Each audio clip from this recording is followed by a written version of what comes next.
तो electrostatics Coulomb's law पे हम लोग थे और वो रॉड के अबाउट हम लोग पढ़ रहे थे। उसके रॉड और पॉइंट चार्ज के बीच में इलेक्ट्रोस्टैटिक फोर्स ऑफ अट्रैक्शन, ठीक है, दो रॉड के बीच में हम लोग पढ़ रहे थे जब एक्सियल थे। रॉड और पॉइंट चार्ज इक्वेटोरियल पोजीशन पे थे, तब हम लोग देख चुके थे, ठीक है। तो यहाँ तक हम लोग देख चुके थे, अब इसके आगे बढ़ना है हम लोग को, ठीक है। तो इलेक्ट्रोस्टैटिक फोर्स उसमें हम लोग अब देखने जा रहे हैं, जैसे कि रॉड का हम लोग पढ़ चुके थे कि कोई रॉड है, ठीक है, और ऐसे जैसे इसका लीनियर चार्ज डेंसिटी लैम्डा है और r डिस्टेंस पे कोई पॉइंट चार्ज q है और ये इस एंगल से कितना एंगल θ1 और इससे बना रहा है आपका θ2। तो इसके दो फोर्सेस होंगे fx की वैल्यू क्या आई थी, lambda q upon 4 pi epsilon r sine θ1 plus sine θ2 और नीचे आया था fy की वैल्यू आई थी lambda q upon 4 pi epsilon r। ये ड्राइव किए थे पिछले लास्ट क्लास में लोग, cos θ2 माइनस cos θ1। अब अगर हम इनफाइनाइट रॉड लिए थे तो ये भी हम लोग डिस्कस कर चुके थे। इनफाइनाइट रॉड होगा तो उसके लिए क्या कंडीशन था, θ1 θ2 की वैल्यू 90 डिग्री है, क्योंकि इनफाइनाइट जब जाएगा तो ये एंड जाके इनफाइनाइट में मिलेगा। इनफाइनाइट में मिलेगा तो दो लाइन, ये भी एक लाइन है, ये भी एक लाइन है, दो लाइन इनफाइनाइट पे जाके मिले, इसका मतलब वो दोनों लाइन पैरेलल होगा तो ये 90 डिग्री। इधर भी इनफाइनाइट जाएगा ये लाइन, तो ये लाइन जाके इनफाइनाइट पे इसको टच करेगा तो यानी ये भी 90 डिग्री। तो θ1 θ2 90 डिग्री, तो यहाँ पे fy की वैल्यू हो गई 0 और fx की वैल्यू क्या हो गई sin 90 2 हो जा रहा था, तो लैम्डा q अपॉन 2 आ गया। यहाँ पे 4 पाई है, 4 पाई एप्सिलॉन r इंटू 2, तो आ जा रहा था lambda q upon 2 pi epsilon r, और पॉजिटिव है अगर दोनों तवे, नेगेटिव होगा तो टुवर्ड्स, ठीक है। अब इस पे थोड़ा सा हम लोग इसमें एक चीज़ बढ़ रहे हैं कि अगर इनफाइनाइट को पकड़ के चल रहे हैं हम लोग थोड़ा सा, ठीक, उसकी वजह से चीज़ों को देखेंगे हम लोग,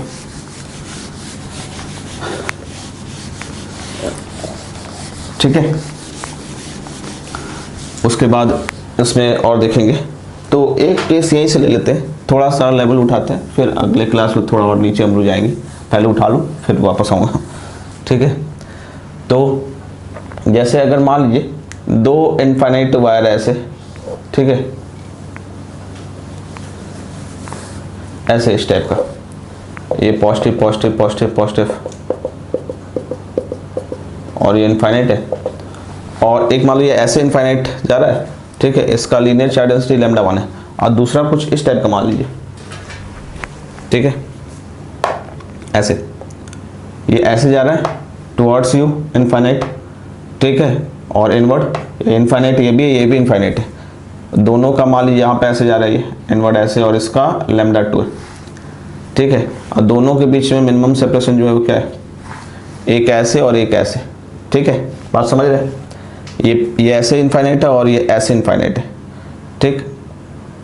क्लियर है। दोनों स्क्यू लाइंस के टाइप 3D में है, ये ऐसे जा रहा है और ये ऐसे, इन दोनों के बीच का इंट्रैक्शन फोर्स निकालना है, ठीक है। एक का लीनियर चार्ज डेंसिटी लैम्डा 1, दूसरे का लैम्डा 2, और समझ रहे, ठीक है। अब ध्यान दीजिए, इसमें बड़ी अच्छी बात है, ठीक है,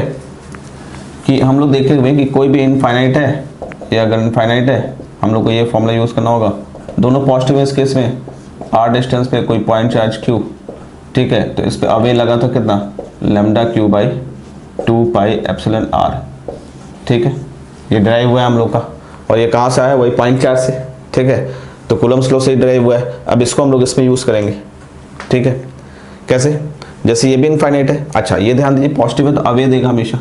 ठीक है, यहाँ रहेगा तो यहाँ भी अवे, यहाँ देगा तो यहाँ भी अवे, अपने से परपेंडिकुलरली आउटवर्ड देगा, ठीक है। तो जैसे अगर हम ये जैसे लैम्डा 2 वाले को ये पकड़ते हैं, ठीक है, और यहाँ पे ऐसे लेते हैं, ये इनफाइनाइट ऐसे जा रहा है, ठीक है, सेम जो लास्ट क्लास में लोग डेरिवेशन किए थे इनफाइनाइट रॉड और पॉइंट चार्ज के बीच में। अब अगर हम ये डिस्टेंस r देख रहे हैं, ठीक है, ये इनफाइनाइट है, ध्यान दीजिएगा ऐसे, तो इसके लिए इस पॉइंट चार्ज पे अवे रहेगा ऐसे, इसके लिए अगर आप यहाँ वाला देखोगे तो ये भी इसके लिए एक पॉइंट चार्ज है ऐसे, तो इसके भी अवे रहेगा, ये इसके लिए, इस वाले के लिए, ठीक है, पॉइंट चार्ज है अवे, जैसे ये पॉइंट चार्ज है अवे है ना, यहाँ पॉइंट चार्ज अवे, यहाँ पॉइंट चार्ज अवे, तो वैसे इसके लिए इसके प्लेन में ये पॉइंट चार्ज अवे, यहाँ पॉइंट चार्ज यहाँ भी अवे होगा, ठीक है, यहाँ कोई पॉइंट चार्ज है, यहाँ भी अवे होगा, यहाँ भी अवे होगा, इधर भी कोई पॉइंट चार्ज होगा इसके लिए, तो अवे होगा फोर्स, इलेक्ट्रोस्टैटिक फोर्स। ठीक है, यहाँ पे भी अवे होगा, यहाँ पे भी अवे होगा। ठीक है, तो हर जगह किसी भी पॉइंट पे देखोगे λ2 की वजह से जो फोर्स इस पॉइंट पे किसी भी पॉइंट चार्ज पे आएगा वो अवे होगा, क्योंकि हम लोग को लीनियर मतलब इनफाइनाइट चार्ज रॉड और पॉइंट चार्ज के बीच का फोर्स पता है, तो हम इनफाइनाइट चार्ज इसको मान ले रही है वाला। ठीक है, और पॉइंट चार्ज इसमें से कहीं सेलेक्ट करते जा रहे हैं, तो हर एक जगह अवे अवे आ रहा है। ठीक है, तो याद है, पता है। तो यानी अब इन सारे फोर्सेस को, इन दोनों का इंटरेक्शन फोर्स निकालना, सारे फोर्सेस को वेक्टर एडिशन करेंगे, F1 F2 जो भी है सबका हम लोग वेक्टर एडिशन कर दें, सो ऑन। ठीक है, तो वेक्टर एडिशन करना है, इनफाइनाइट नंबर ऑफ फोर्सेस है, क्योंकि इनफाइनाइट ये भी है, ये infinite number of point charges है। ठीक है, तो जब भी इनफाइनाइट वाला आता है तो दो चीज़ होती है, या तो जीपी ज्योमेट्रिक प्रोग्रेशन, या तो आपका इंटीग्रेशन। इंटीग्रेशन आएगा तो इंटीग्रेशन डायरेक्ट एडिशन होता है, डायरेक्ट एडिशन हम लोग केवल स्केलर का कर सकते हैं, वेक्टर का तभी करेंगे जब पैरेलल हो। ठीक है, तो हम लोग क्या करेंगे, तो वही केस आ गया हमारे पास, क्या करना होगा। ठीक है, इस फॉर्मूले को ध्यान रखिए, यहाँ पे ये है λ2 इनफाइनाइट वाला, और ये ठीक है, यहाँ से r डिस्टेंस पे x डिस्टेंस पे dx विड्थ का। ठीक है, इनफाइनइट के लिए स्मॉल पोर्शन ले लेंगे, इतने पोर्शन के लिए मानेंगे कि ये x चेंज नहीं हो रहा है, x कांस्टेंट है। ठीक है, तो अब इस इनफाइनाइट चार्ज रॉड से ये पॉइंट चार्ज हो गया, इसका λ1 है, तो इस पॉइंट चार्ज की वैल्यू क्या हो जाएगा, यहाँ पे जो पॉइंट चार्ज आएगा dq, उसकी वैल्यू क्या हो जाएगा, λ1 dx, लीनियर चार्ज डेंसिटी यानी charge per unit length into the length width. ठीक है, इस पे अगर आप देखोगे तो ये फोर्स क्या है, इनफाइनाइट चार्ज है, यहाँ पॉइंट चार्ज है, फोर्स क्या लगाएगा, अवे। ठीक है, df की वैल्यू आप देखोगे तो df की वैल्यू क्या है, यहाँ देखो। ठीक है, df की वैल्यू क्या जाएगा, कौन सा इनफाइनाइट चार्ज है, λ2 इंटू q क्या है, ये dq upon 2 pi epsilon r ये होगा ना। ठीक है, अगर मैं इसको थीटा ले लूँ तो ये वाला क्या हो जाएगा आपका,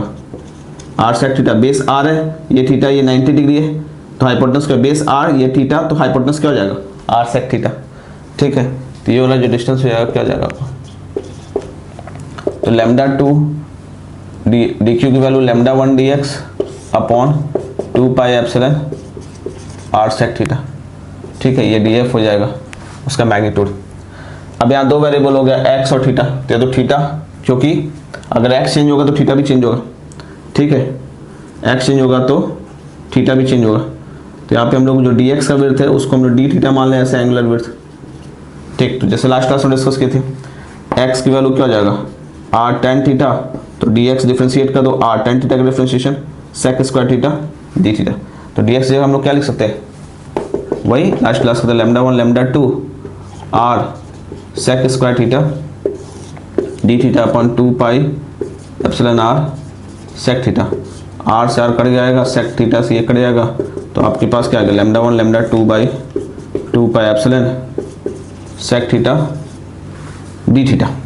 क्लियर है, ये तो df आया। अब df हम डायरेक्ट ऐड नहीं कर सकते, इसको रिजॉल्व करना पड़ेगा, ऐसे रिजॉल्व कर लो, ये थीटा ले लोगे, ये थीटा है तो कॉरस्पॉन्डिंग एंगल थीटा, तो इधर क्या आ जाएगा, df cos थीटा, और इधर आ जाएगा df sin थीटा, तो ये dfx हो जाएगा हमारा, और ये वाला dfy हो जाएगा। तो dfx की वैल्यू क्या है, df cos theta, df cos theta means λ1 λ2 by 2 pi epsilon sec theta d theta into cos theta, this will cancel out. ठीक है, तो आपके पास आ जाएगा, क्या जाना है, dfx की value λ1 λ2 upon 2 pi epsilon d theta. ठीक है, अभी इंटीग्रेट कर सकते हैं, क्यों, क्योंकि अब सारे एक्स सेम डायरेक्शन में होंगे। क्लियर है, अब इंटीग्रेट करेंगे तो थीटा कहाँ का, ये थीटा है, जीरो से कहाँ, ये लास्टली कहाँ मिलेगा, इनफाइनाइट पे, यानी 0 से 90, ये भी तो इनफाइनाइट पे जाके मिलेगा, इससे फाइनल वाला लास्ट वाला, तो यानी 0 से क्या हो जाएगा, इनफाइनाइट मिलेगा, तो यानी ये क्या हो जाएगा 90, तो 0 से 90। ठीक है, ऐसे थीटा लिया एंटी क्लॉकवाइज, तो 0 से 90 तो ऊपर मिलेगा, उसका डबल कर दे, या आप क्लॉकवाइज को नेगेटिव लोगे, ये वाला लास्ट वाला लाइन कहाँ जाएगा, ये भी 90 बनाएगा, तो क्लॉकवाइज नेगेटिव हो जाएगा, एंटी क्लॉकवाइज पॉजिटिव है, तो ये -90, तो -90 से +90। ठीक है, तो इंटीग्रेशन कहाँ से कहाँ कर सकते हैं, -π/2 से प्लस पाई बाई 2। तो एफ एक्स की वैल्यू क्या आ जाएगा, lambda 1 lambda 2 upon 2 pi epsilon 1 का इंटीग्रेशन क्या आ जाएगा, थीटा जिसके रिस्पेक्ट में इंटीग्रेट हो रहा है माइनस पाई बाई 2 से pi by 2, lambda 1 lambda 2 upon 2 pi epsilon upper limit minus of lower limit, ठीक है, lambda 1 lambda 2 by 2 pi epsilon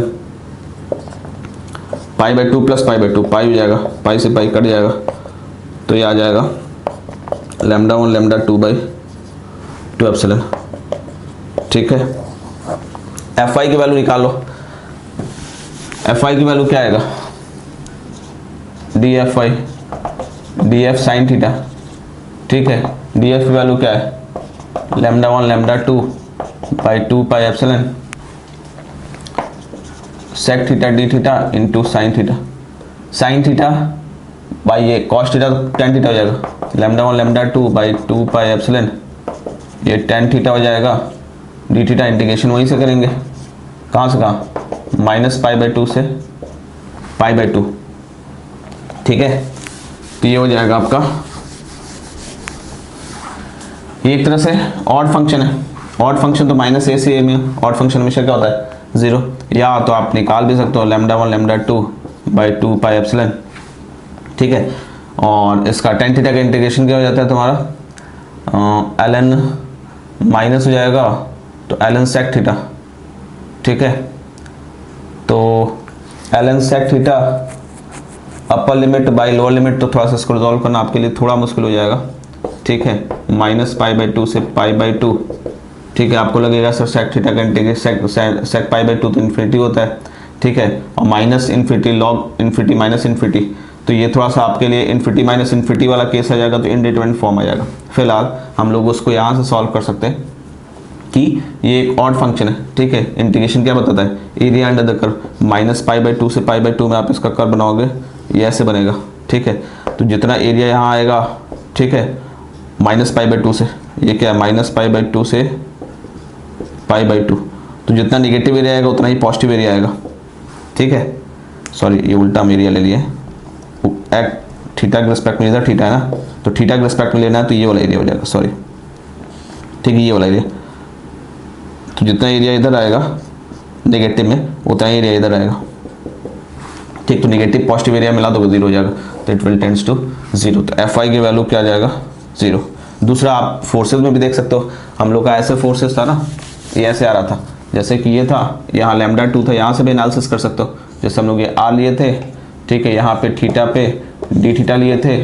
और इधर डी एफ गए थे, तो डी एफ एक्स ऐसे हुआ था, डी एफ वाई ऐसे हुआ था, ठीक है,